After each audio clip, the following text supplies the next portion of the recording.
So, I want to take a second to chat with you all. There are so many things happening in our world right now, and there are so many opinions and emotions and things that come up. And one of the things that I'm learning that's helping me navigate this time right now, that I think is beneficial for all of us, is to really pay mind to my confirmation bias and my emotions. Those two things. One is my desire to seek out information that will make me right.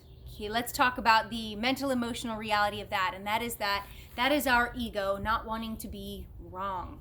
So it's very important to recognize that a part of our process as human beings is that we're going to seek out information that makes us right, because then we feel better and then we're less uncomfortable. That's normal. That's how we operate. So we have to understand that that's how we operate in order to do anything differently.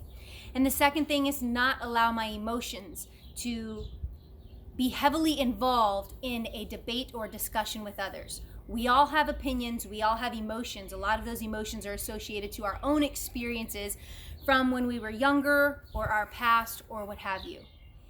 If we allow our emotions to get too entangled in our conversation with others, we are no longer really seeking truth.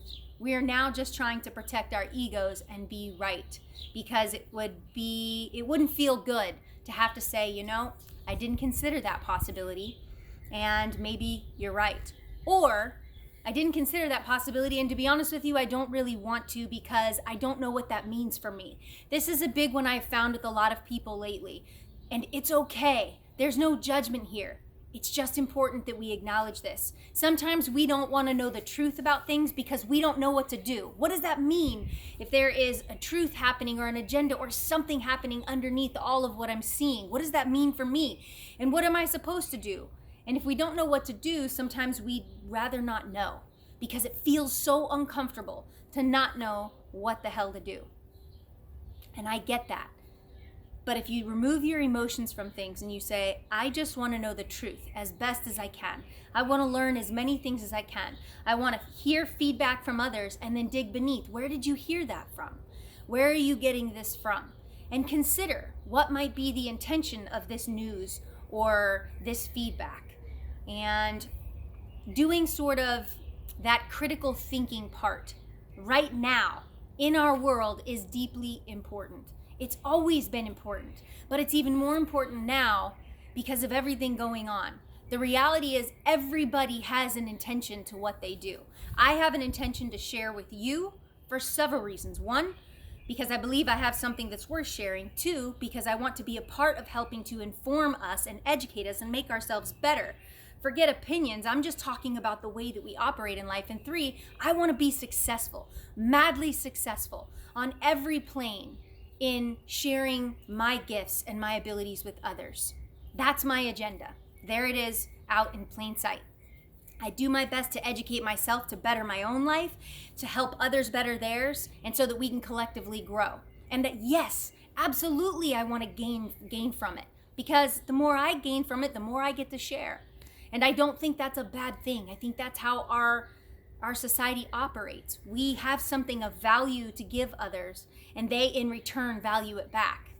All of that said, there are many, many issues happening in our world today. And one specific that I kind of wanted to address, aside from the pandemic conversation and the many things that are there, without diving too deep into that, I want to talk about something that I just saw. So apparently, and here's a perfect example of using critical thinking. Adele posted a picture, Adele the singer, the artist, posted a picture recently, and she had lost a bunch of weight, and it was apparent. And so a bunch of people started commenting on this picture, and this started not a riot, but a hell of a movement and a battle between people. There was an argument or a battle between people around, you were beautiful before, why is everybody making a big deal now? And I think it's important to understand that by acknowledging someone's success or growth in one area does not in any way demean or minimize them and a part of their life or a part of their journey at all. If you know me at all, you know that I come from a story of a hell of an eating disorder for a big part of my life, and I don't want to go deep into that. But I'm sharing that with you so you understand that I'm coming from being in that emotionally sensitive space, and I understand what that's like. And we also need to find balance here.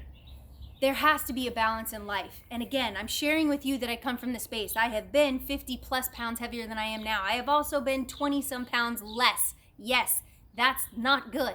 Incredibly unhealthy on both ends. We are becoming too sensitive in our world, to the point where people are afraid to speak honesty and truth for hurting someone's feelings. And I can admit to you, I'll be the first to admit, I've been one of those very sensitive people and very reactive people in my life.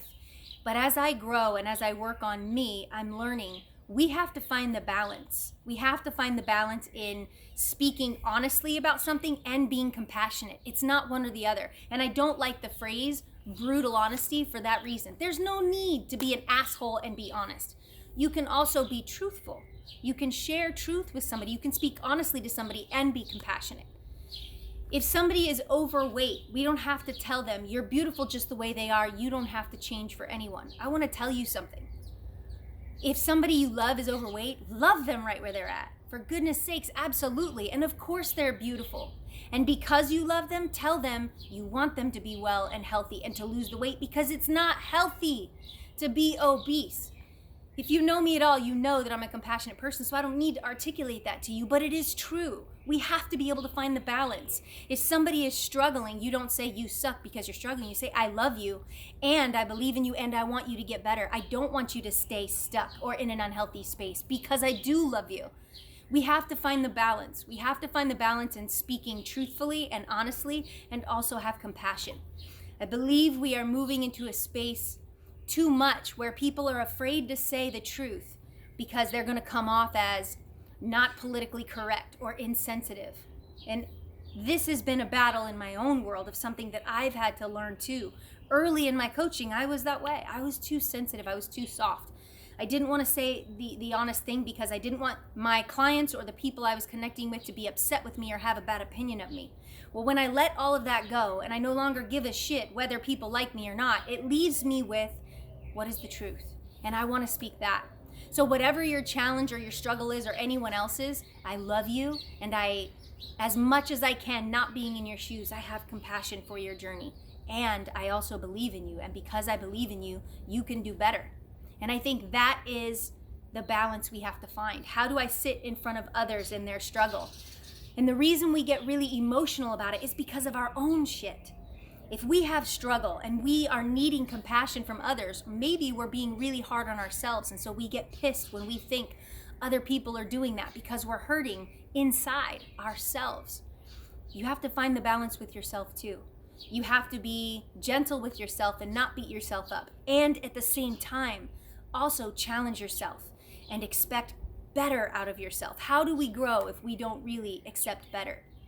This balance, you've heard me say, of gas pedal and brake pedal, of knowing when to push myself harder and lean into what's uncomfortable, but also to give myself grace when I fall flat on my face, is really, really important. And it's a tough thing for people to talk about because some people might perceive it as insensitive. We can't control what other people think. What I can tell you is that my intention is to both have compassion for everyone inside of their struggles and also to be deeply honest and to hold myself and others responsible for our transformation and our change. You absolutely can be healthy and you can be better. And I would challenge the fact that somebody really, really, really loved you if they didn't share that truth with you, if they didn't speak the truth with you. I don't know about you, but I don't want a bunch of yes men in my life who agree with me all the time just because it makes my ego feel better. I really respect and appreciate the people who say, I don't know, Bree, what about this? Maybe you're wrong about this. And really having to learn to navigate that discomfort and consider and possibly learn new things to stretch myself. I think we as a culture right now really need that desperately. We need to be compassionate towards others, and we also need to speak truthfully. And we need to be able to have these conversations without getting offended and writing off our friendships with people or writing people out of our lives. This kind of conversation, this honest dialogue with others has to happen.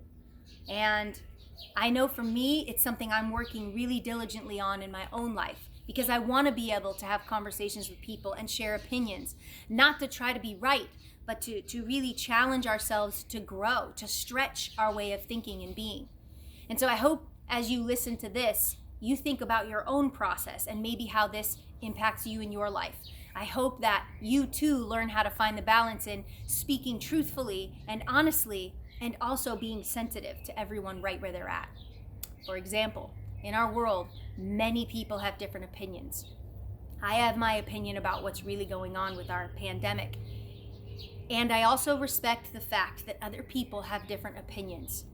It's not about I want to argue with you because I'm right and you're wrong. I actually want to help us all learn how to have these conversations without focusing so much on right or wrong, but getting underneath what's really going on. I think that serves us much better than being right or being wrong. Pitting against one another is, we'll call it the evil powers that be. That's what they want. And so us fighting amongst ourselves doesn't get us anywhere, but rather caught inside of this vicious cycle of hate and anger and all of this negative emotion. Instead, let's have critical conversations. Let's be honest, let's speak the truth, and let's be open to learning and considering more. I hope you have an amazing day, and as always, know your worth.